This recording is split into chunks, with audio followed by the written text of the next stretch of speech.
Ang kwentong ito ay hango sa mga inspirasyong karanasan, paniniwala, at pananampalataya ng ilan. Hindi ito nilikha upang siraan ang sinumang relihiyon, institusyon, o individual. Lahat ng karakter ay katang-isip lamang at anumang pagkakatulad sa totoong tao o pangyayari ay hindi sinasadya.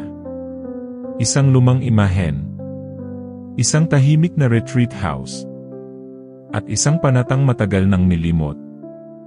Ngunit kailan ba nagtatapos ang panata?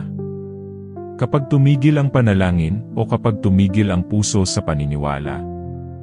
Tunghayan ang kwentong hindi mo malilimutan, puno ng kababalaghan, pananampalataya, at mga lihim na magbubukas ng bagong pag-asa.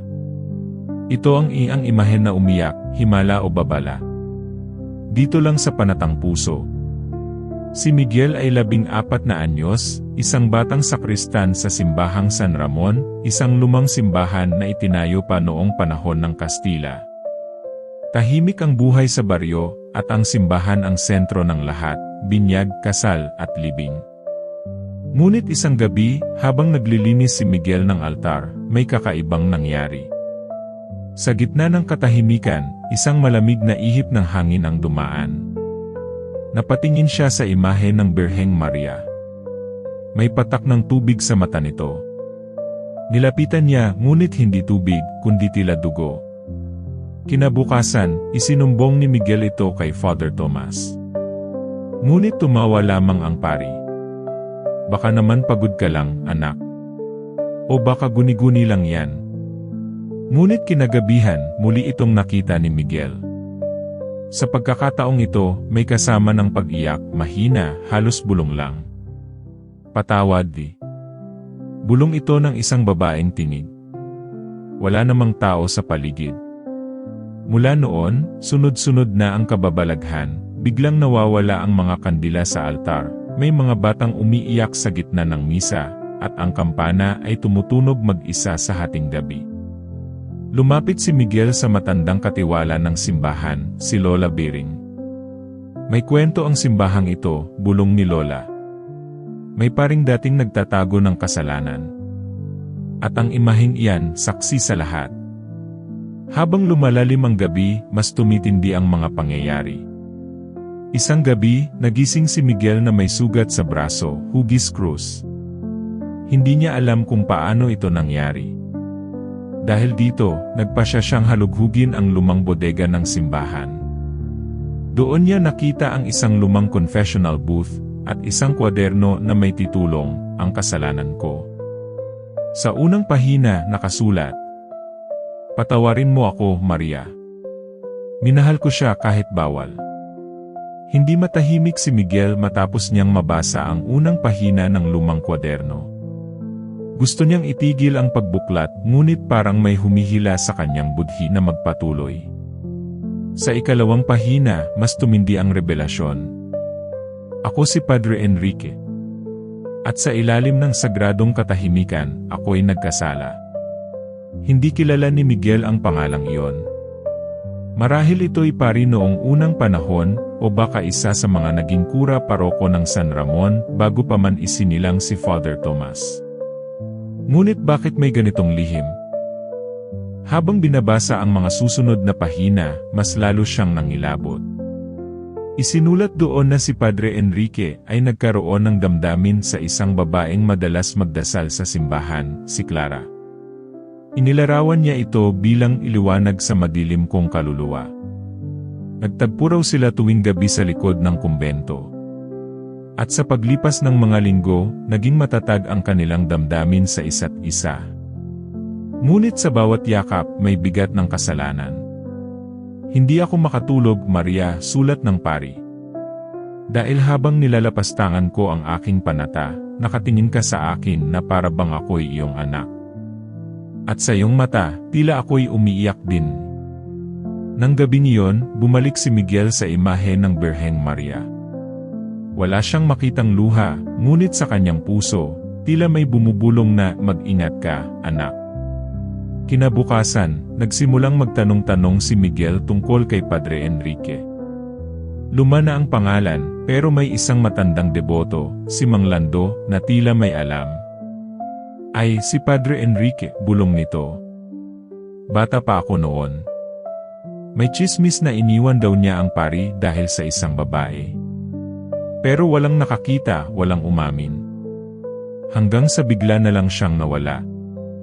Di na nagpakita. Sa isip ni Miguel, tila nabubuhay ang kwento sa kanyang harapan. Hindi ito katang-isip. Totoo ito. Muli siyang bumalik sa kwaderno. Sa huling bahagi ng journal, may sulat si Padre Enrique. Ngunit kahit ako'y nagkasala, hindi ako tumigil magmahal sa Diyos. Ang tunay na pagsisisi ay hindi sa takot, kundi sa pag-ibig na handang magsimulang muli. Pagkabasa nito, biglang lumiwanag ang altar sa simbahan. Walang kuryente. Wala ring araw. Ngunit tila ba isang liwanag mula sa langit ang bumaba, at sa gitna nito, ang imahen ni Maria ay tila ngumiti. Nagulat si Miguel. Napaluhod. Napadasal. Panginoon, kung ito'y babala, turuan mo akong sumunod. At kung ito'y himala, turuan mo akong maniwala. Kinabukasan, tinungo ni Miguel ang kumbento upang itanong kay Father Tomas kung may talaan ba ng mga naging pari ng simbahan. Nagkunwari siyang naghahanap ng datos para sa kanyang proyekto sa paaralan. Tila nagulat ang pari ngunit binigyan pa rin siya ng lumang aklat na may pamagat na Mga Kura Paroko ng San Ramon. Binuklat ito ni Miguel at natagpuan sa pahina 46 ang pangalan ni Padre Enrique Salvador. Nakatala ang taong panunungkulan niya, 1,937 hanggang 1,945. Ngunit walang larawan. Wala ring paliwanag kung bakit siya umalis. Bakit parang itinatago ang kasaysayan niya, bulong ni Miguel sa sarili. Nagsimulang dumalas ang kanyang panaginip tungkol sa simbahan. Isang gabi, napanaginipan niyang may sunog sa loob ng simbahan. Ang imahe ng Birheng Maria ay umiiyak ng dugo habang bumabalot ang apoy sa paligid. Ngunit isang boses ang umalingaw-ngaw. Hindi lahat ng nasunog ay nawala. Ang katotohanan ay laging muling bumabangon. Kinabukasan, habang nagpapalit ng mga bulaklak sa altar, biglang may bumagsak na puting sobre sa paanan ni Miguel. Walang pangalan, walang lagda. Sa loob may larawan, isang lalaking pari at isang babaeng tila madre. Nakaakbay. Nakasulat sa likod ng larawan, San Ramon, 1,941. Napahawak si Miguel sa dibdib niya. Ang larawan, ito'y isang patunay. Totoo ang kwento ni Padre Enrique. At ang babae, si Clara. Lumapit siya kay Lola Biring upang ipakita ang larawan. Nang makita ito, napaiyak ang matanda. Iyan ang sikreto ng simbahang ito. Noon pa man, hindi tinanggap ng simbahan ang kanilang pag-ibig. Kaya't sila'y nilimot. Ngunit ang imaheng iyan ay naging saksi sa katotohanang itinago. Habang nagsisindi si Miguel ng kandila sa paanan ng imahen, muling bumagsak ang luha mula sa mata nito. Hindi na siya natakot. Sa halip tumindig siya at nagdasal. Maria, kung ito'y iyong paraan ng pagsasalita, ako'y makikinig. Hindi ko man alam ang buong kwento, tutulungan ko kayong lumabas ang katotohanan. Gabi-gabi nang hindi matahimik si Miguel. Bawat dasal niya ay nauwi sa pag-isip ng imahe ng Birheng Maria, umiiyak, tila nananaghoy. Ngunit ngayong may hawak na siyang larawan at journal ni Padre Enrique, isa lang ang tumatak sa isip niya, may mas malalim pang lihim ang simbahan. Lumapit siya kay Father Tomas upang magtanong muli. Father, pwede po ba akong magsaliksik sa lumang bahagi ng kumbento? Yung luma pong bodega. Nagtaka ang pari, ngunit pinayagan siya. Basta't huwag mong gagalawin ang mga gamit. Matagal nang hindi pinapasok ang lugar na yon. Lumang susi. Kalawangin ang kandado. Pagbukas ng pintuan, sumalubong ang amoy ng alikabok at panahon. Sa loob ng bodegang iyon, may lumang aparador, mga sirang mesa, at isang lamisang may kurtinang puti. Sa ilalim ng kurtina, may lumang kahon na may nakasulat, para sa mata ng tapat lang. Binuksan ni Miguel ang kahon. Sa loob nito, may lumang habito ng madre at isang sulat na wala pang nabubuksan. Nakapangalan ito kay Clara. Mahal kong Enrique. Kung mababasa mo ito, baka ito na ang huling sulat ko. Hindi ko kayang isuko ang panata ko sa Diyos, ngunit hindi ko rin kayang itanggi na minahal kita. Kung may araw mang muli tayong magkita, sana sa langit na walang bawal. Naluluha si Miguel. Ang kwentong ito ay hindi lang simpleng kasalanan, ito ay pagmamahal na isinuko sa pananampalataya. Puno ng sakripisyo at puno ng pananampalataya. Nang gabing iyon, bumalik si Miguel sa chapel at iniluhod ang sulat at larawan sa paanan ng imahen ni Maria. Kung ito po ang daan ng katotohanan, Panginoon, gamitin niyo po ako. Pagpatak ng hating gabi, may narinig siyang kampana, tumutunog mag-isa. Kasabay nito, bumukas ang pinto ng simbahan. Isang matandang babae ang pumasok. Nakaputi. Tahimik. Nilapitan siya at bulong. Hindi lahat ng luha ay galit. Minsan, iyon ay panawagan ng awa. Paglingon niya, wala na ang matanda. Sa kanyang tabi, ang larawan nina Enrique at Clara, ngunit ngayon, ang kanilang mga mukha ay tila may liwanag. Kinabukasan, habang papasok si Miguel sa simbahan, upang mag-ayos ng altar, napansin niyang bukas ang isang bahagi ng sahig malapit sa may sakristya, parang may takip na kahoy na inangat. Sa ilalim nito, may lumang hagdan pababa. Hindi niya matandaan na may ganitong lagusan sa simbahan. Hawak ang rosaryo, bumaba siya ng dahan-dahan. Amoy amag. Madilim. Ngunit sa dulo ng hagdan, may liwanag na nanggagaling sa basag na bintana. Sa ilalim ng simbahan ay may maliit na silid, parang lihim na kapilya. Sa gitna nito, may luma at simpleng altar, at sa itaas nito isang imahen ng Birheng Maria. Ngunit kakaiba ito, nakayuko ang mukha, at ang mga mata ay tila may basang marka ng luha. Sa tabi ng altar may ukit sa kahoy. Ang lihim ay hindi kasalanan kung ito'y panata ng pag-ibig. May lumang journal ulit sa gilid. Hindi ito sulat ni Padre Enrique, kundi ni Clara. Nabasa ni Miguel ang unang pahina. Hindi ako tumakbo para tumakas. Ako'y lumayo upang hindi matukso. Ngunit kahit saan ako mapunta, ang puso ko ay nananatili sa sagradong lugar kung saan una kong narinig ang kanyang tinig sa dasal. Hindi niya mapigilan ang luha. Ang kapilya sa ilalim ng simbahan ay tila naging kanilang lihim na tagpuan. Hindi upang magkasala kundi upang magdasal. Maghanap ng sagot. Magpatawad. Habang nakaluhod si Miguel sa harap ng lumang altar, biglang may malamig na hangin na dumaan. At sa kanyang tenga, isang bulong. Anak, kung nais mong ilabas ang katotohanan, ihayag mo ito sa liwanag. Dahil ang pananampalataya ay hindi natatakot sa anino ng kasaysayan. Tumayo si Miguel, muling binasa ang journal ni Clara. Sa huling pahina, may sulat para sa kahit sinong makakabasa nito. Kung dumating ang panahon na muling mabuksan ang aming kwento, sana hindi ito tignan bilang kahinaan, kundi bilang sakripisyong ginawa sa ngalan ng Diyos. Mahal ko si Enrique, ngunit mas minahal ko ang aking panata. Pag-akyat niya, sinalubong siya ni Father Tomas. Nasaan ka galing, Miguel? Tumingin siya sa pari. Sa lugar kung saan tinatago ang kasaysayan pero hindi na matatagalan pa. Pagkatapos ng pagkakatuklas sa lihim na kapilya, hindi na mapakali si Miguel. Ibinahagi niya kay Father Tomas ang journal ni Clara at ang altar sa ilalim ng simbahan. Sa unay ayaw maniwala ng pari, ngunit nang makita ang journal at mismong lugar, tila natigilan ito. Matagal nang usap-usapan ito, ani Father Tomas. May mga bulong noong ako'y seminarista pa lang. Pero walang nagpapatunay. Hanggang ngayon. Lumipas ang ilang araw, nagsimula nang gumalaw ang diwa ng simbahan. May mga madre at pari mula sa iba't ibang lugar na dumalaw matapos malaman ang natuklasan. Ang ilan ay nagtanong. Ang iba ay nagdasal.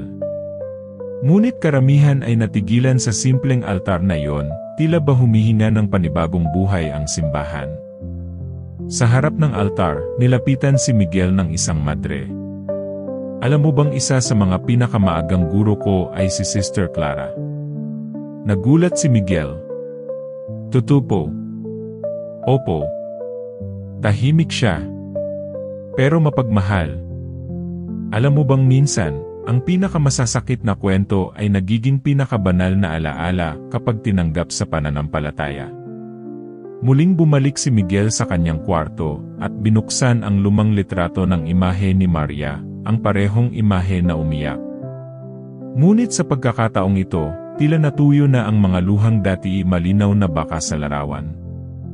Kinabukasan, sa homily ni Father Tomas, tahasang sinabi niya, "Mga kapatid, ang simbahan ay hindi gawa sa perpektong mga tao. Ginawa ito ng mga makasalanang nagsisikap maging banal. At minsan, sa kanilang mga lihim, doon natin makikita ang lalim ng panata." Umiiyak ang ilan. Tahimik ang iba. Ngunit ramdam ang bigat at ginhawang dala ng katotohanan. Samantala, si Miguel ay nagsimulang sumulat ng librong may pamagat na "Sa likod ng altar, ang panatang hindi na ihayag." Habang sumusulat, naramdaman niyang mas lumalim ang kanyang pananampalataya, hindi dahil sa kwento ng pagkabigo o tukso, kundi dahil sa lakas ng loob ng dalawang taong piniling manahimik at magdasal kaysa magpadala sa damdamin. Sa huling bahagi ng kanyang sinulat, ang tunay na kabanalan ay hindi palaging nasa altar. Minsan, ito ay nasa lihim na panalangin, sa mga luhang itinago, at sa mga pusong piniling manindigan kahit hindi naiintindihan ng mundo. Nang araw na yon, muling pumunta si Miguel sa lumang kapilya. Sa altar, isang bagong bulaklak ang inilagay, walang nakakaalam kung sino ang naglagay. Ngunit sa puso niya, alam niyang hindi pa tapos ang kwento. Gabi. Mahimbing ang tulog ng lahat. Maliban kay Miguel. Nagising siya sa tila malakas na bulong, isang tinig ng babae na nagmumula sa lumang silid ng kumpisalan sa loob ng simbahan. Patawad-patawad sa panatang nasaktan. Hindi niya alam kung panaginip iyon o gising pa siya. Ngunit nang dumaan siya sa harap ng kumpisalan, bukas ang kurtina at malamig ang hangin sa loob. Sa sahig, may lumang rosaryo na putol ang krus. Kinaumagahan, agad siyang dumiretso kay Father Tomas. "Father, may kakaiba pong nangyari kagabi. May narinig po akong boses mula sa silid ng kumpisal." Tumingin ng diretsyo ang pari. "Hindi ikaw ang unang nagsabi niyan." Ipinagtapat ni Father Tomas na matagal na siyang nakatatanggap ng mga liham mula sa hindi nagpapakilalang tao, mga sulat na tila isinulat ng isang madre, ngunit walang pirma. Laman nito ay panaghoy, pagsisisi, at mga salitang tila inaalay sa Diyos. Isa sa mga liham ay nagsabing, "Kung sakali mang mabuksan ang kwento ko sana, hindi ito ituring na eskandalo, kundi ebidensyang ang puso ng tao ay kayang pumili ng Diyos kahit sugatan." Naisip ni Miguel, baka ito ang boses na narinig niya. Boses ni Clara. Nang gabi ring iyon, pumunta siya sa silid ng kumpisal at nanalangin. Doon, tinanong niya ang Diyos. "Kung narito ka, Panginoon, turuan mo akong unawain ang mga pusong lumaban para sa iyo." Sa katahimikan, biglang may humaplos sa kanyang balikat, malamig, magaan, at walang katao-tao sa paligid. Paglingon niya, wala na ang kurtina sa kumpisal. Nakatupi ito sa gilid, at sa loob, may lumang aklat ng panalangin na hindi niya pa nakita kailanman. Sa unang pahina nito, may mga salitang nakaukit. Hindi lahat ng lihim ay kailangang pagtakpan. Minsan, kailangang ilantad ito upang may mapagaling. Pinagpasyahan ni Miguel na ihayag ang kwento. Sa darating na linggo, siya ay magsasalita sa harap ng buong komunidad. Hindi para pag-usapan ang kasalanan, kundi ang panata sa kabila ng damdamin. Samantala, habang iniayos niya ang simbahan para sa misa, may dumating na estrangherong madre. Matanda. May bitbit na kahon. May iniwan sa akin si Clara bago siya pumanaw para raw sa simbahan kung saan naroon ang puso niya. Sa loob ng kahon ay may isang framed na larawan ni Clara at Padre Enrique, nakaharap sa altar, pareho silang nakaluhod. Sa likod nito may isang mensahe. Ang altar na ito ay hindi naging saksi ng kasalanan. Ito ay naging tahanan ng mga panalangin hindi kailanman itinanggi. Nang gabing iyon, lumuhod si Miguel sa harap ng imahe ng Birheng Maria. At habang tumutulo ang kanyang luha, isang himalang hindi niya inaasahan ang naganap. Sa harap ng altar, ang luha ng imahen ay muling bumagsak ngunit ngayong may ngiti sa kanyang mukha. Kinabukasan, habang nagsusulat si Miguel ng mga tala para sa kanyang talumpati sa simbahan, tinawag siya ni Sister Agnes, ang matandang madre na nagdala ng kahon kahapon. May isa pa akong iniwang sulat para sa iyo, iniabot sa akin ni Clara noon, pero may bilin, ibigay lamang kung mararamdaman mong handa na ang batang lalaki sa altar. Kinuha ni Miguel ang sulat. Kumakabog ang kanyang dibdib. Maingat niyang binuksan ang sobre, at ang una niyang nabasa ay, Mahal kong Miguel, kung binabasa mo ito, marahil ay nakita mo na ang aming kwento. Hindi ko ito isinulat upang maging drama. Sinulat ko ito upang ikaw, na tila itinakdang tagapagdala ng aming kwento, ay makita ang tunay na halaga ng panata. Lumalim ang kanyang paghinga habang patuloy sa pagbasa. Hindi naging madali ang lahat. Hindi ko rin inasahang ma-inlove ako kay Enrique. Ngunit mas mahirap ang lumaban sa puso kaysa sa tukso. Hindi kami naging sila, Miguel.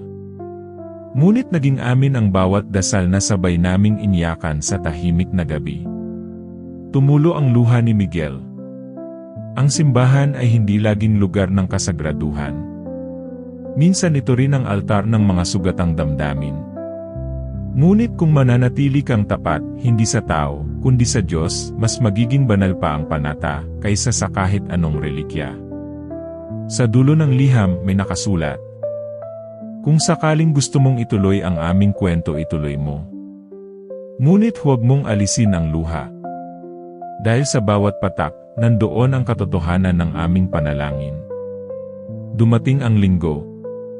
Puno ang simbahan. Tumayo si Miguel sa harap ng altar, bitbit ang journal ni Clara, ang framed photo ni Padre Enrique at Clara, at ang sulat. Mga kapatid, bago po tayo magsimula ng misa, hayaan niyo pong magsalita ang isang pusong minsang kinatok ng hiwaga, isang panata at isang himala. Ibinahagi niya ang buong kwento. Ang lihim na altar. Ang journal. Ang larawan. At ang luha sa imahen ng Birheng Maria. Tahimik ang buong simbahan. Wala ni isang nagsalita. Hanggang isang matandang lalaki ang tumayo. Ako po ang isa sa mga kaibigang pari ni Enrique. At masasabi ko, hanggang sa huli si Clara lamang ang kanyang panalangin. Kinagabihan, bumalik si Miguel sa kapilya sa ilalim ng simbahan. Doon, isinindi niya ang kandila at muling nanalangin. Panginoon, salamat sa kwentong ito. Hindi ko man ito kwento, pero sa puso ko, para na rin akong naging bahagi. At sa katahimikan ng kapilya, sa pagitan ng kandila at dasal, biglang may dumapong puting paru-paro sa larawan ni Clara at Enrique. Makalipas ang isang linggo matapos ang talumpati ni Miguel, tila ba lumawak pa ang epekto ng kwento ni Clara at Padre Enrique. Dumarating ang mga mananampalataya mula sa iba't ibang probinsya upang makapagdasal sa lumang kapilya sa ilalim ng simbahan. May mga nag-aalay ng kandila, bulaklak, at rosaryo, hindi para sambahin ang dalawa, kundi bilang pagkilala sa panatang pinili nilang panindigan. Isang araw, habang inaayos ni Miguel ang altar, napansin niyang tila may nakaukit sa pinakailalim ng bato sa gitna nito. Tinanggal niya ang ilang alikabok at natagpuan ang maliit na krus na yari sa tanso. Nakaukit dito ang mga salitang, Sa bawat pusong sinaktan ng Panata, naroon din ang biyayang hindi namamatay. Agad niya itong ipinakita kay Father Tomas na tila nabigla rin. Miguel, matagal nang hinahanap yan.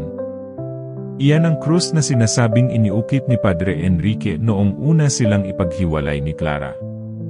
Naisip nila, dapat itong ipreserba. Hindi bilang pamahiin, kundi bilang paalala na may mga panatang piniling ilibing, hindi upang limutin kundi upang iligtas. Kinagabihan, muling bumalik si Miguel sa ilalim ng kapilya. Mag-isa. Tahimik. Bitbit ang krus na tanso. Nang pinikit niya ang kanyang mata, may bumalik na tanong sa kanyang isipan.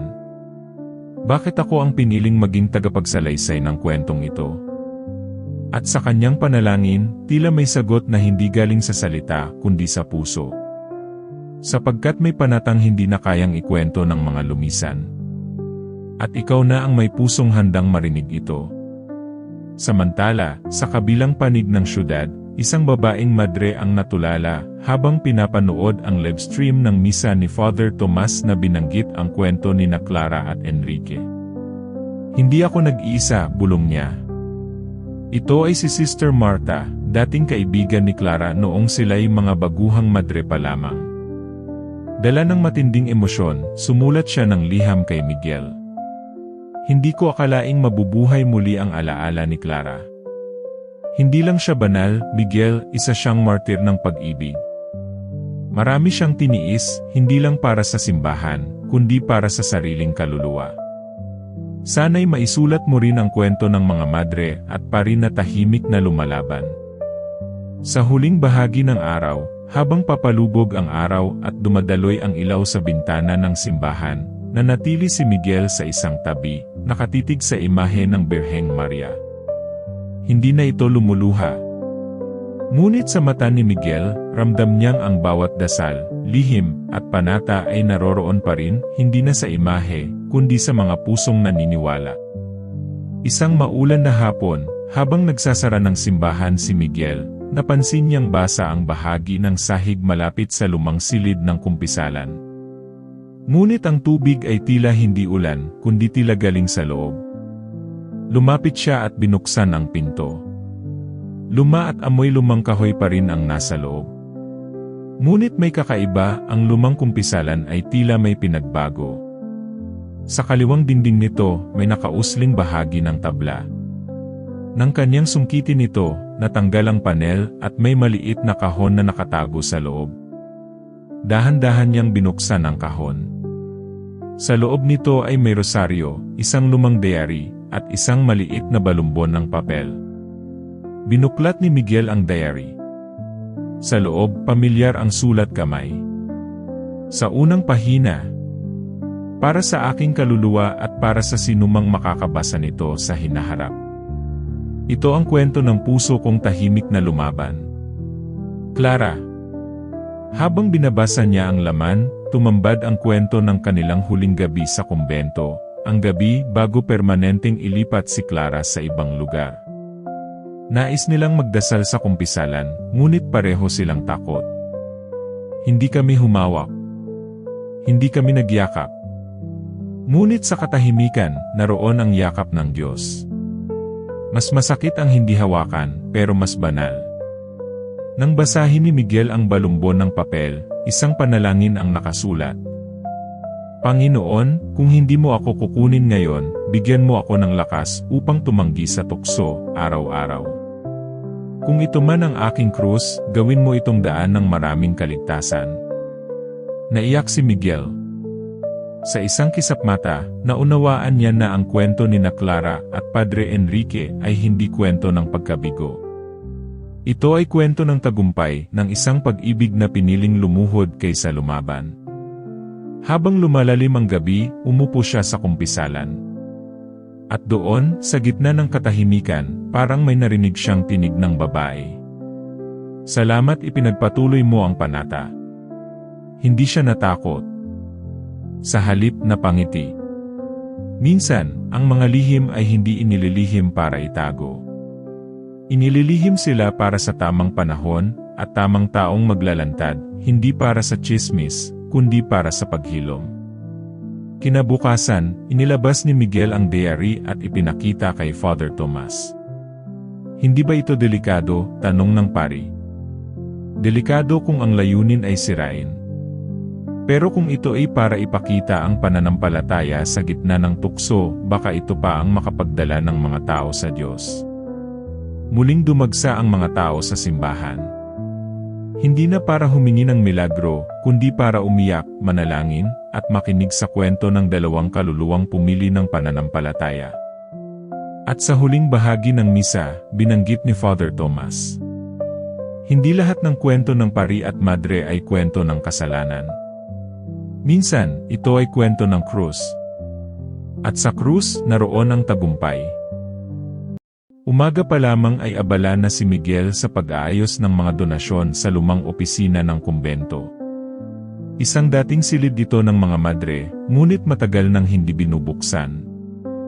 Dito raw nakaimbak ang mga lumang gamit ni na Sister Clara, wika ng matandang madre kay Miguel. Ingat sa pagbubukas. Marami ring alaala ang nakaimbak dyan. Habang binubuksan ni Miguel ang pintuan, isang malamig na hangin ang lumusot. Parang hangin ng Oktubre kahit Abril pa lamang. Sa unang tingin, wala namang kakaiba sa silid, lumang aparador, ilang kahon ng gamit, at alikabok sa bawat sulok. Ngunit nang isara niya ang pintuan sa kanyang likod, doon niya napansin, isang lumang larawan na nakadikit sa likod ng pinto. Sa larawan, makikita si Clara, bata pa, nakangiti. Katabi niya si Padre Enrique. Hindi ito opisyal na larawan, tila ito ay palihim na kuha. Ngunit ang mas nakapagtataka, may sulat sa likod ng larawan. Parang diary entry. At ito ang nakasulat. Ang ngiting ito ay para sa alaala. Hindi para sa kasalanan. Napaupo si Miguel. Muling nanariwa ang mga kwentong kanyang nabasa mula sa diary ni Clara, at ang panata nilang binigkas sa loob ng kumpisalan. Isiniksik niya ang larawan sa gitna ng kanyang Biblia. Ayaw niyang mawala ito. Hindi bilang alaala ng pagmamahalan, kundi bilang simbolo ng pagsuko. Lumipas ang oras, dumating si Sister Agnes. Miguel, nakita mo ba ang matandang relikaryo ng kumbento? Nandoon sa likod ng pintuan noon. Inilahad ni Miguel ang larawan. Hindi na nagulat si Sister Agnes, ngunit humawak siya sa dibdib. Hindi lahat ng larawan ay dapat sunugin. Yung iba, dasalan. Kinagabihan, umupo si Miguel sa altar. Binuksan niya ang Biblia at tiningnan muli ang larawan. Sa kaliwang bahagi, may bahagyang bakas ng luha, hindi niya tiyak kung galing sa dating may-ari o sa kanya na mismo. Nagsimulang tumugtog ang kampana sa labas, oras ng gabi ang panalangin. Ngunit sa isip ni Miguel, isang katanungan ang gumugulo. Mahal ba talaga ni Clara si Padre Enrique hanggang dulo? Sa kanyang panaginip, muling bumalik si Clara, hindi bata, hindi rin madre. Isang simpleng babae, nakasuot ng puti, hawak ang rosaryo. Miguel, bulong ni Clara sa kanyang panaginip, ang tunay na panata ay hindi sinusulat sa papel, kundi sa puso. Nagising si Miguel nang may luha sa kanyang mata. Hindi niya maipaliwanag kung panaginip lang o panalangin ang kanyang naranasan. Kinabukasan, isang matandang lalaki ang dumating sa simbahan. May bitbit na kahon at lumang libro. Ako ang anak ng kapatid ni Padre Enrique, wika nito. May ibinilin siya bago siya namatay. Huwag daw itong ibigay kung hindi handa ang simbahan.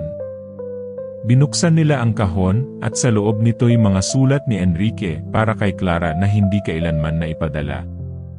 Nakatali sa pulang laso, at ang unang liham ay may pamagat na. Para sa panatang hindi ko natapos. Pagkabukas ng kahon, tila huminto ang oras sa loob ng silid ng pari. Si Miguel ay nakatitig lamang sa mga sulat, para bang may biglang init na dumaloy sa kanyang mga palad. Marahang kinuha ni Miguel ang bungad na liham. Makinis pa rin ang papel, ngunit ang tinta ay bahagyang kupas, palatandaan ng taon ng pagtitimpi. Binasa niya ito ng dahan-dahan, para bang kinakausap niya ang kaluluwang nagsulat. Clara, kung mababasa mo man ito, baka ako'y wala na o baka pinili mong kalimutan ang lahat. Pero sa bawat paghina ko, iniisip ko pa rin kung malibang mahalin ang isang taong banal din ang layunin sa buhay. Humugot ng malalim si Miguel. Hindi niya mawari kung ito ay kasalanan o kabayanihan, ang magsakripisyo ng damdamin alang-alang sa pananampalataya. May kasunod na liham.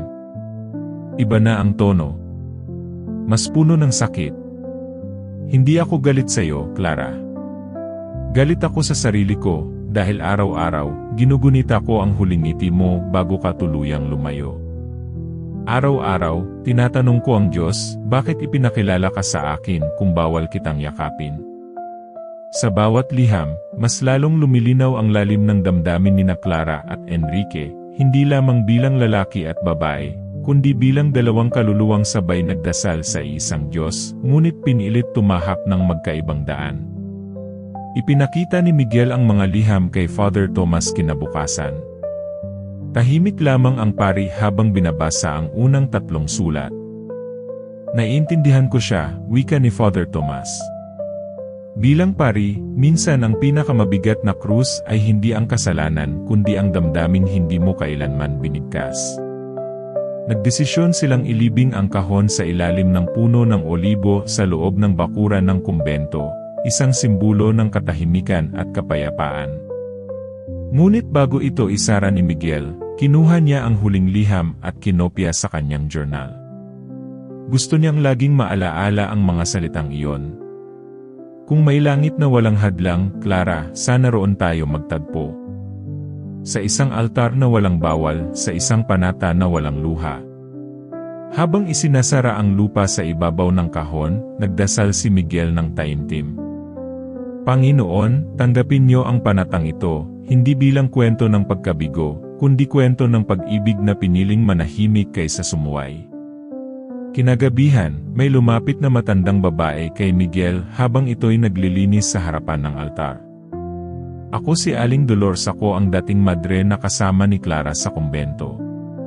Ako ang unang nakaalam. Napatigil si Miguel. Nakaalam po ng ano? Nang makita ko silang dalawa sa chapel na iyon, hindi sila naghalikan, hindi sila nagyakap.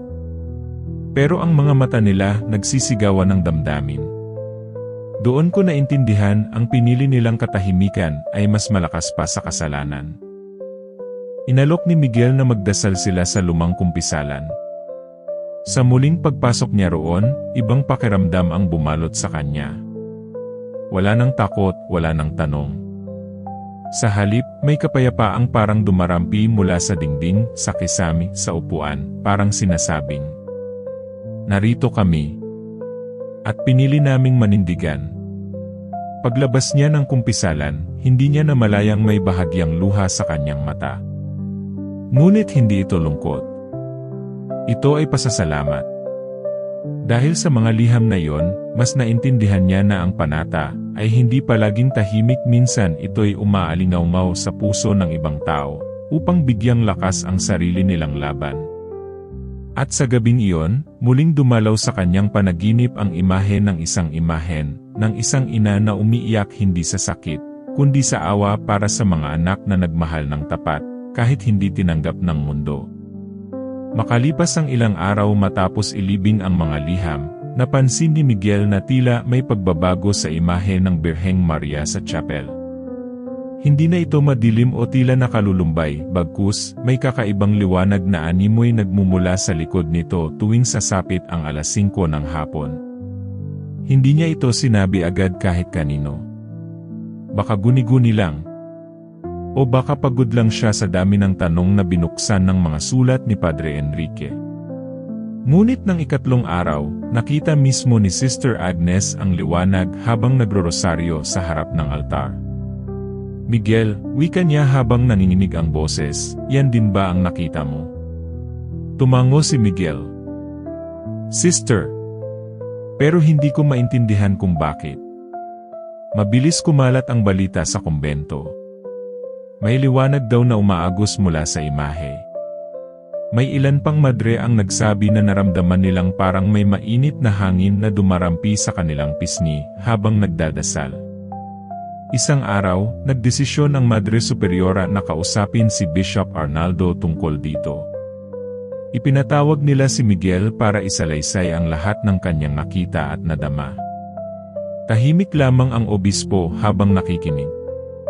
Ngunit sa huli, tumayo siya at tiningnan ang imahe. Walang milagro kung walang pananampalataya, wika niya.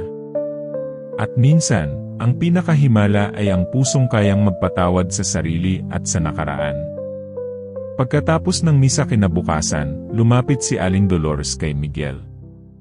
May hawak siyang maliit na sobre. Nakita ko ito sa lumang aparador ni Clara.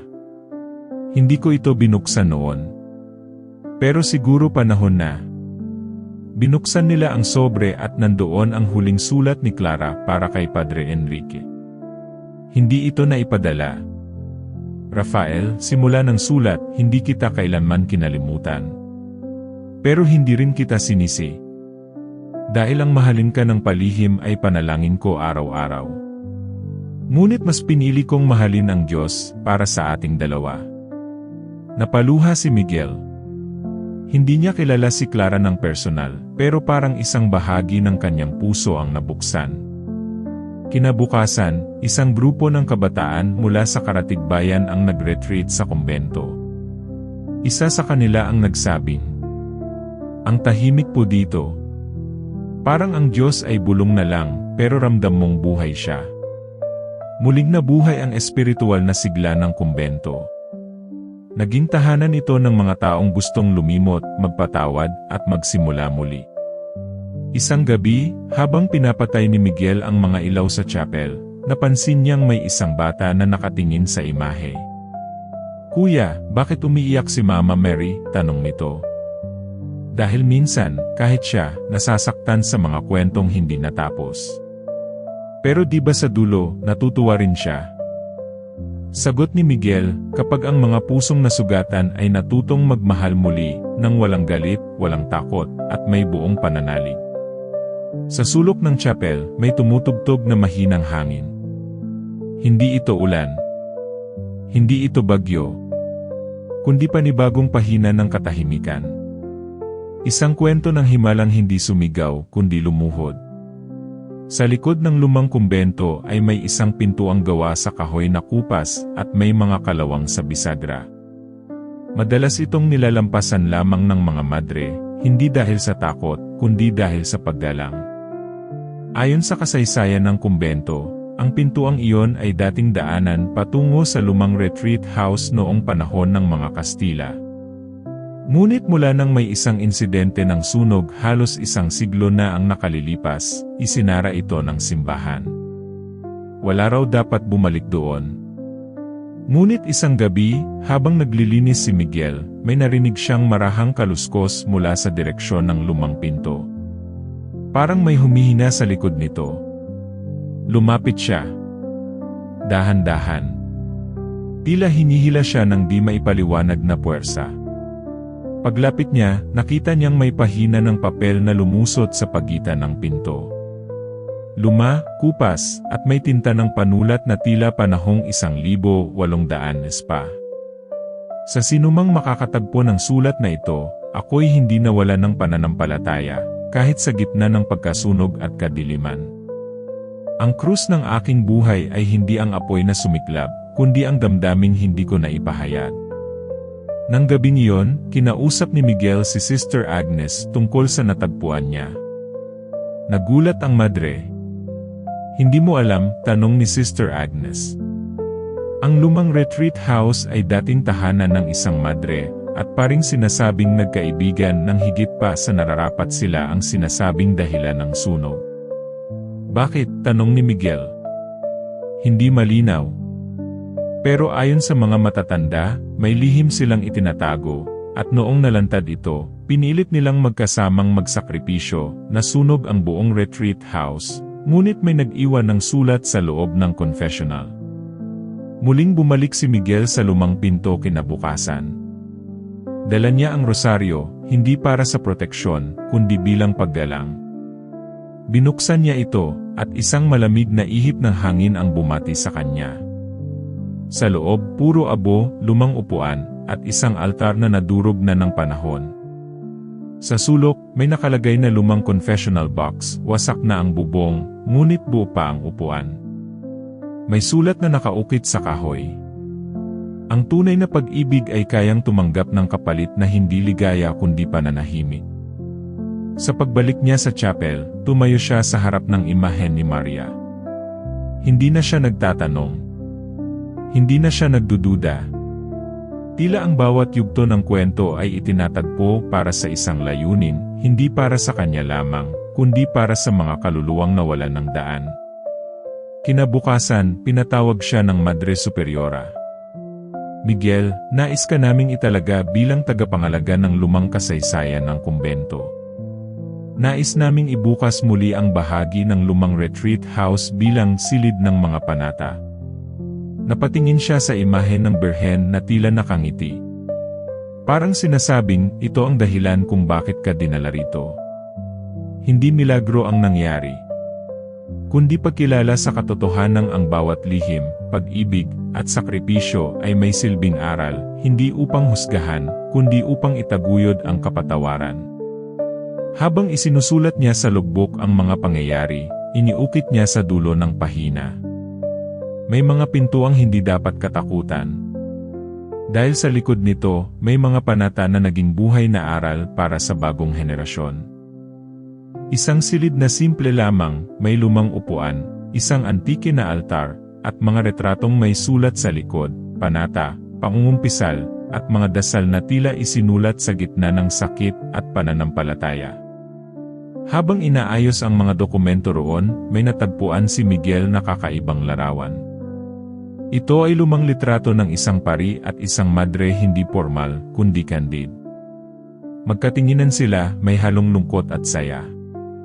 Nasa likod ng larawan ang mga salitang, "Hindi kami kailanman naging kami sa mata ng mundo, ngunit sa mata ng Diyos, kami nagmahal na may pagtalima." Kinilabutan si Miguel. Malinaw na ito ang mga dating nanahan sa retreat house. At tila ang kanilang kwento ang bumabalot sa bawat sulok ng silid. Magsasagawa sana siya ng dokumentasyon nang pumasok si Sister Agnes. Bitbit nito ang isang kwaderno. Miguel, ito ang spiritual journal ng dating madre na nanirahan dito. Si Sister Catalina. Hindi ito naibalik sa archives. Pero ngayon, parang panahon na. Binuklat ni Miguel ang journal. Ang laman nito ay tila patikim sa isang pag-ibig na isinuko, hindi dahil sa kahinaan, kundi dahil sa paniniwala. Araw-araw ko siyang kasama sa panalangin. Ngunit bawat dasal ay may kasamang kirot. Sapagkat alam kong ang bawat salitang Ama namin ay hindi lamang hiling para sa kaligtasan, kundi panalangin para sa paglimot. Kung kami pinagtagpo ng Diyos, marahil hindi upang magkasama kundi upang magtulungan magtagumpay laban sa damdamin. Hindi ito nobela. Hindi ito katang-isip. Isa itong patunay na may mga panata na sinasambit sa puso, hindi sa altar. At may mga pagmamahal na hindi kailanman humihiling ng gantimpala, kundi pag-unawa mula sa Diyos. Sa pagbasa ni Miguel ng journal, biglang bumigat ang paligid. Parang may presensyang dumaan, hindi nakakatakot, kundi mapayapa. Tumingin siya sa imahe ng Birhen sa gilid ng silid. Parang mas malinaw, mas buhay ang ngiti nito. Kinabukasan, dumagsa ang mga kabataang seminarista para sa kanilang spiritual formation. Isa sa mga tanong ay mula kay Brother Alvin. Sir Miguel, posible po bang magmahal at manatiling banal? Napangiti si Miguel. Ang pagmamahal ay hindi kalaban ng kabanalan kung ito ay may hangganan na itinakda ng Diyos. Tila ba ang bawat pagbisita sa silid ay may ibinubunyag na leksyon? Hindi tungkol sa kasalanan, kundi sa paninindigan. Hindi tungkol sa kahinaan, kundi sa kagitingan ng loob. Pagkalipas ng ilang araw, dumating si Bishop Arnaldo. Tahimik siyang umupo sa sulok ng silid at binasa ang ilang mga dokumento. Pagkatapos ay tumingin kay Miguel. Ito ang uri ng kasaysayang hindi natin dapat itago. Hindi ito iskandalo.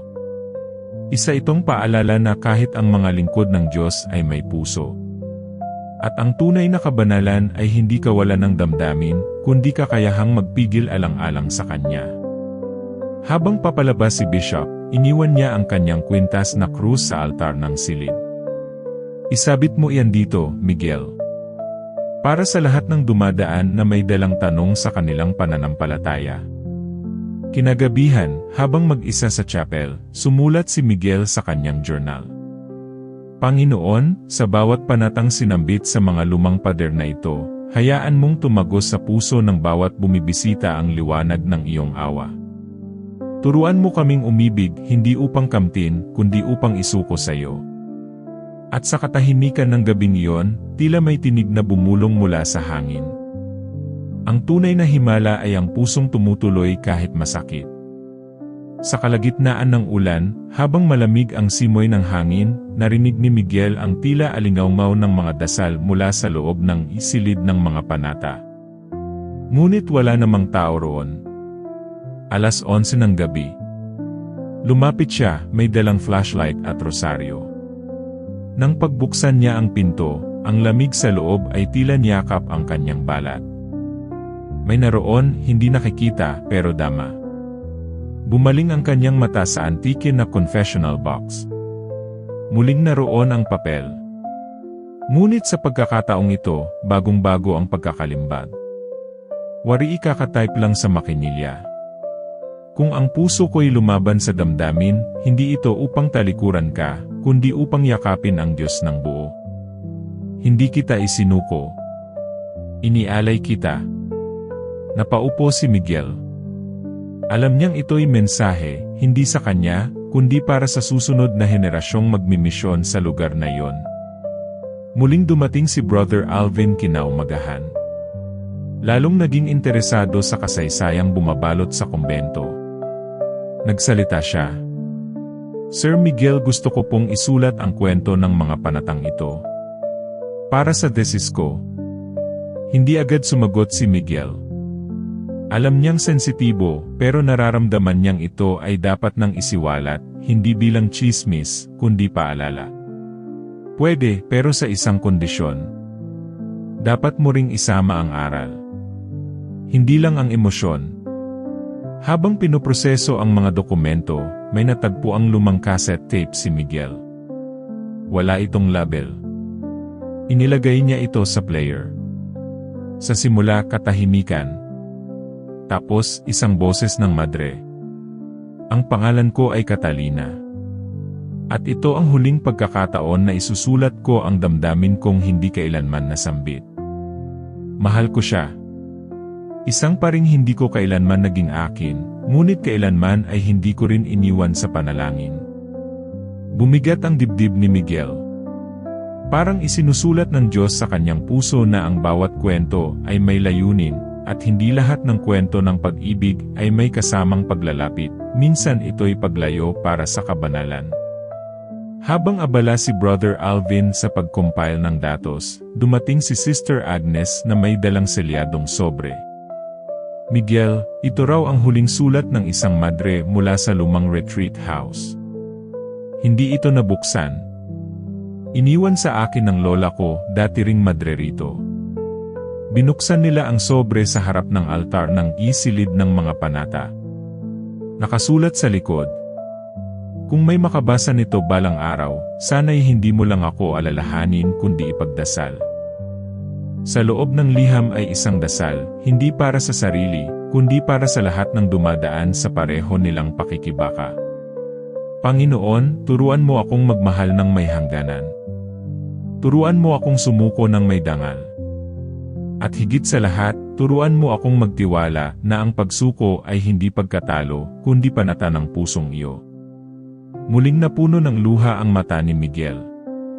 Hindi niya inaasahang ang kanyang pagiging tagapangasiwa ng lumang retreat house ay magiging misyon ng pag-unawa sa damdaming bawal, ngunit banal. Isang gabi, habang nag-iisa, sinulat niya sa journal. Hindi ko nakita ang mga mukha nila. Hindi ko narinig ang kanilang tinig. Ngunit naramdaman ko ang bigat ng panata. Sa katahimikan ng pader, sa alingaw-ngaw ng mga dasal, naroon ang pag-ibig na sinupil hindi dahil sa takot, kundi dahil sa tiwala sa Diyos. Kinabukasan, pinatawag siya ni Bishop Arnaldo. May bagong plano ang diocese, gagawin ng permanent exhibit ang isilid ng mga panata. At sa gitna ng exhibit, isang ukit sa kahoy ang inilagay bilang sentrong mensahe. Kung mahal mo ang Diyos, ibigay mo rin sa Kanya ang taong pinakamahal mo. Muling lumalim ang gabi sa lumang retreat house. Sa bawat patak ng ulan sa bubong, tila ba may kalakip na bulong ng mga lumipas na dasal. Tahimik si Miguel habang binabalikan ang mga tala ni Sister Catalina. Ngunit may isang bahagi ng journal ang hindi pa niya nabubuksan, isang pahinang selyado ng lumang pandikit, may nakasulat. Kung hindi mo pa handa ang puso mo, huwag mo itong basahin. Hindi niya agad binuksan iyon. Ipinagdasal muna niya. Sa katahimikan ng silid, binikas niya ang rosaryo, hiniling ang direksyon mula sa Diyos. At nang makaramdam siya ng kapanatagan, maingat niyang pinilas ang selyo. Ang laman? Isang kwento ng lihim. Noong gabing umiyak ang imahe, hindi iyon dahil sa himala lamang. May nangyari noon na itinago ng simbahan para sa ikabubuti ng lahat. Ngunit ang totoo, may isang pari at madre ang lumapit sa altar. Sa gitna ng dasal nila ng pagsuko, biglang tumulo ang luha sa mata ng imahe. At ako ang nakasaksi. Natigilan si Miguel. Hindi ito basta love story. Isa itong panata na naging saksi ang langit. At ngayong binubuksan niya ito, tila may sinasabi ang Diyos, panahon na. Nang araw din iyon, isang matandang madre ang dumating. Nakapadyak lang.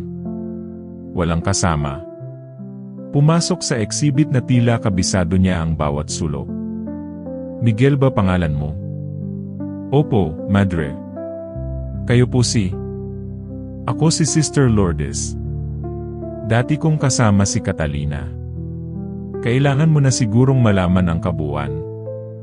Napaupo sila sa harap ng altar. Doon, ibinahagi ng madre ang isa pang bahagi ng kwento. Si Catalina siya ang sumalo ng buong paratang. Pero ang totoo, may ibang madre na nagkasala. At siya ang nagtago ng katotohanan upang iligtas ang kapwa. Ang umiiyak na imahe, iyon ang sagot ng Diyos sa panalangin niya. Hindi upang parusahan, kundi upang ipakita na naririnig niya ang panata ng puso. Hindi napigilan ni Miguel ang luha. Hindi ito kwento ng kahinaan. Isa itong kwento ng pagsasakripisyo para sa kapwa.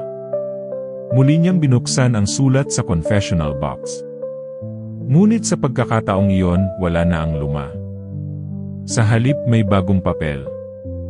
Kung binabasa mo ito, marahil ay napagtagumpayan mo na rin ang sarili mong laban. Panahon ng ipasa ang apoy. Ang panata ay buhay, habang may taong handang magsakripisyo para sa liwanag. Kinabukasan, dumating ang isang grupo ng mga kabataan mula sa seminaryo at formation house. Ipinakita ni Miguel ang silid ng mga panata. Ngunit sa pagkakataong ito, hindi lang siya tagapagsalaysay. Isa na rin siyang tagapagdala ng mensahe. Hindi ito kwento ng kasalanan. Ito'y kwento ng paglaban. At sa bawat panahong pinipili mong hindi sumuko, doon nagaganap ang tunay na himala. Nagbigay si Bishop Arnaldo ng misa para sa muling pagbubukas ng retreat house.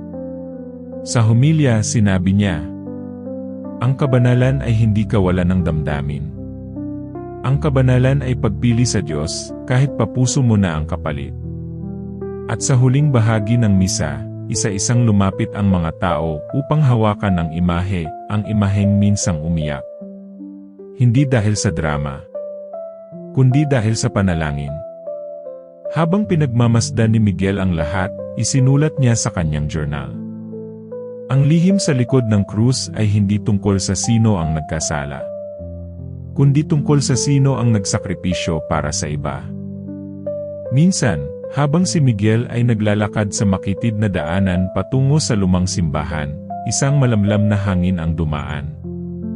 Para bang ang bawat simoy ng hangin ay may hatid na mensahe mula sa nakaraan. Hindi niya maiwasang magbalik tanaw sa mga nangyari sa retreat house at sa kwento ng mga panata na kanyang natutunan. Hindi lamang sa mga dokumento at journal, kundi sa puso ng bawat tao na nagdala ng kwentong iyon. Habang umuusad ang panahon, natutunan ni Miguel na ang tunay na kahulugan ng sakripisyo ay hindi lamang nakikita sa pisikal na anyo ng pananampalataya, kundi sa puso ng bawat tao na naglalakbay upang magsakripisyo para sa iba. Isang araw, dumating si Sister Agnes. Malungkot ang mga mata nito, ngunit puno ng determinasyon. Nagpasya si Sister Agnes na magtungo sa isang misyon sa isang liblib na baryo sa Mindanao upang tulungan ang mga pamilya na naapektuhan ng mga kalamidad. Aaminin ni Agnes, hindi madaling magtungo sa lugar na yon, ngunit nakita niyang ito ay isang pagkakataon na dapat niyang tanggapin. Sabi niya kay Miguel, "Miguel, ang sakripisyo ng pagmamahal sa Diyos ay higit pa sa anumang pighati o takot. Ibinubukas nito ang puso ko sa mga hindi ko pa nakikitang posibilidad ng pag-ibig. Alam ko, ito ang tama." Nang dumating ang araw ng kanyang pag-alis, nagdasal si Miguel sa harap ng altar ng retreat house. Hiniling niyang magpatuloy ang misyon ni Sister Agnes at naway madala ng kanyang puso ang pagmamahal ng Diyos sa mga tao sa Mindanao. Ang bawat hakbang na tinatahak ni Sister Agnes ay puno ng hirap, ngunit bawat hakbang na iyon ay mayroong layunin. Habang siya ay naglalakbay, naalala niyang sa bawat sakripisyo, may kasamang pag-asa. Ang pag-asa na ang bawat dasal, bawat pagpapatawad, at bawat sakripisyo ay nagdudulot ng liwanag sa dilim. Sa gitna ng mga pagsubok, isang balita ang dumating sa retreat house. May mga batang nawalan ng magulang sa isang aksidente, at si Sister Agnes ang itinaguriang ina ng mga orphan. Hindi siya nag-atubiling magtungo sa kabila ng pagod at takot. Pagdating niya sa ospital, nakita niya ang mga batang sugatan, ang kanilang mga mata puno ng pangarap, ngunit puno din ng takot. Si Sister Agnes ay hindi lamang madre, siya ay isang ina, isang guro, at higit sa lahat, isang saksi ng Diyos sa mundong puno ng pagsubok. Pinili niyang maging gabay ng mga batang iyon, nang hindi iniisip ang sariling sakit. Ang mga bata, bagamat nawalan ng magulang, ay natutunan mula sa kanya kung paanong ang bawat sakripisyo ay may layunin. Nang bumalik si Sister Agnes sa retreat house, siya ay pagod, ngunit ang mga mata niya ay puno ng kagalakan. Natutunan niyang ang tunay na sakripisyo ay hindi lang sa pagtanggap ng hirap, kundi sa pagbabalik ng pag-ibig at pag-asa sa iba. Sa isang gabi ng pagninilay, sinabi ni Miguel, "Ang sakripisyo ay hindi lamang tinatanggap ng Diyos, kundi nagiging daan upang magbukas ang pintuan ng mas malalim na pagmamahal. At sa bawat sakripisyo ng isang tao, mayroong isang kwento ng pag-asa na naghihintay."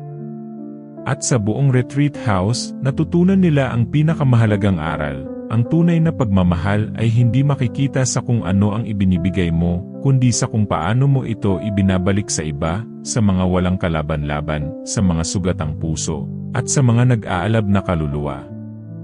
Sa isang gabi ng katahimikan, habang ang retreat house ay nakabalot sa malamig na simoy at basang hangin mula sa ulan, isang kakaibang bagay ang nangyari.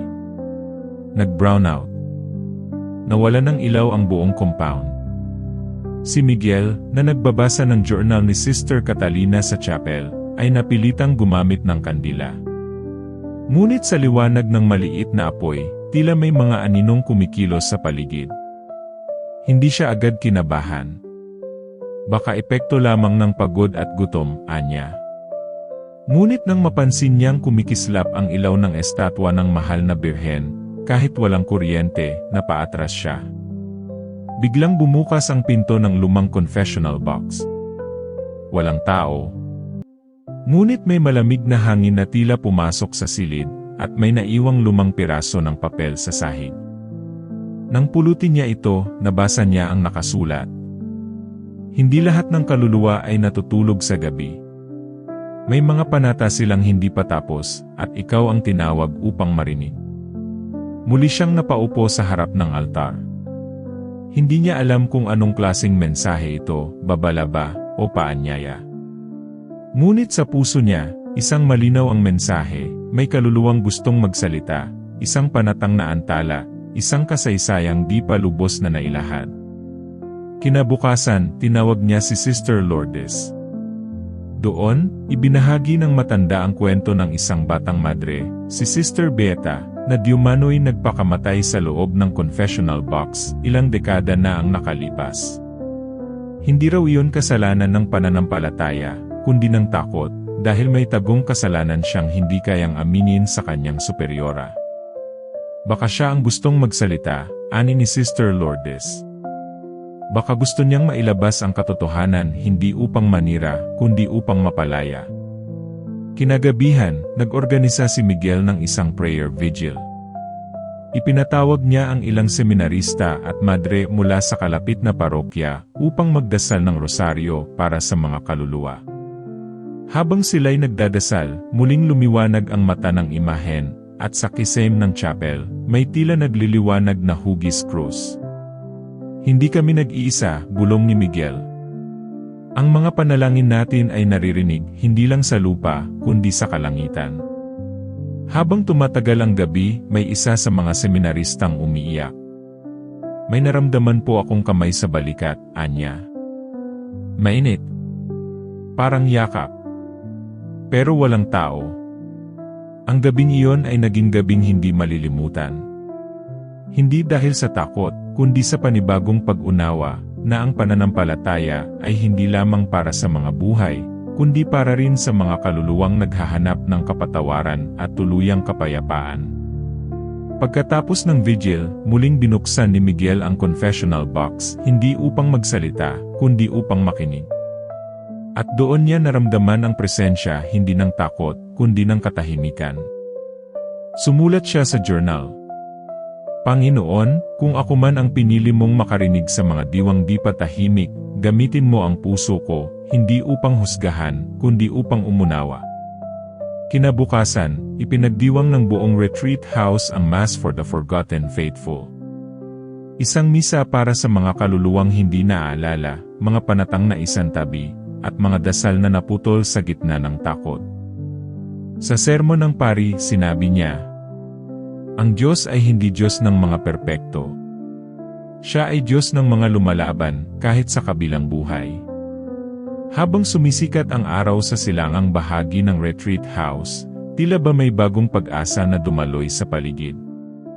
Sa unang pagkakataon sa loob ng maraming linggo, ang chapel ay napuno ng liwanag. Ang imahe ng mahal na birhen ay tila mas maliwanag pa kaysa dati, at ang mga tao ay nagsimulang bumalik, hindi dahil sa hiwaga, kundi sa pananampalatayang muling nabuhay. Si Miguel ay muling bumalik sa kanyang pagsusulat. Ang kanyang mga journal ay hindi na lamang kwento ng kababalaghan. Ito ay naging tala ng mga aral, ng kabutihang sumisibol kahit sa gitna ng takot, at ng mga panatang hindi kailanman nasayang. Sa wakas, natapos na niya ang kanyang aklat, ang imahen na umiyak, mga panatang naging pag-asa. Dumating ang araw ng pagbabasbas ng libro. Maraming madre, pari, at ordinaryong mananampalataya ang dumalo.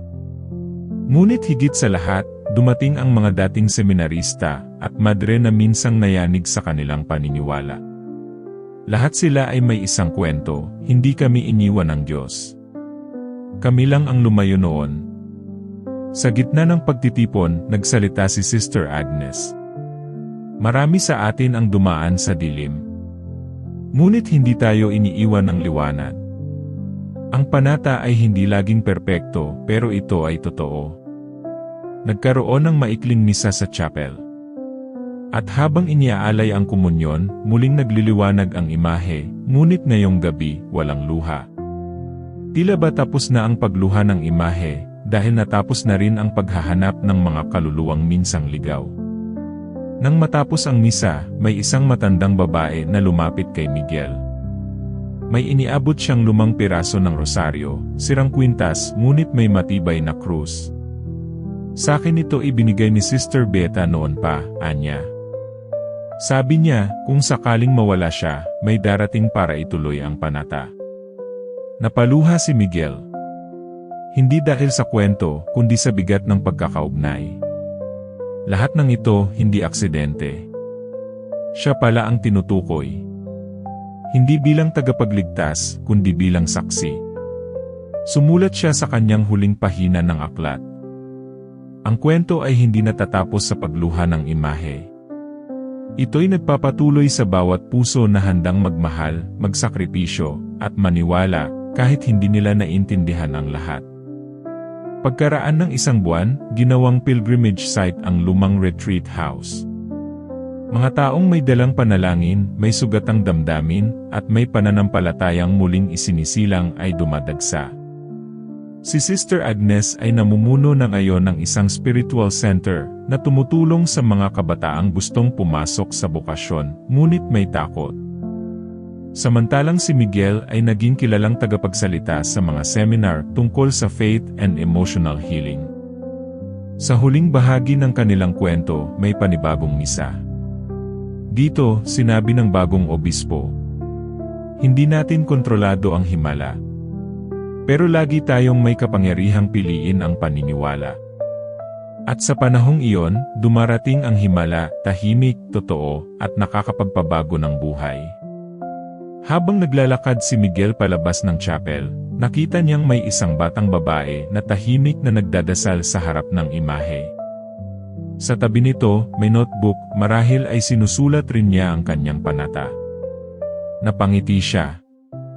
Ang kwento pala ay hindi nagtatapos sa libro, nagsisimula ito sa mga pusong handang magsalita sa Diyos. Maraming salamat sa panonood. Naway ang kwentong ngayon ay naging inspirasyon, paalala, o tahimik na panalangin sa iyong puso. Disclaimer, ang nilalaman ng video ay hindi intensyong pumuna o siraan ang anumang relihiyon, pamunuan, o paniniwala. Lahat ng tauhan, lugar, at pangyayari ay kathang-isip lamang maliban kung malinaw na isinasaad. Ito ay para lamang sa inspirasyon, pagninilay, at pananampalatayang layunin. Kung naantig ka sa kwentong ito, huwag kalimutang i-like, i-share, at mag-subscribe para sa mas marami pang kwentong tumatalakay sa pananampalataya, pagsubok, at pag-asa. Dito lang sa Panatang Puso, mga kwentong may panata at puso.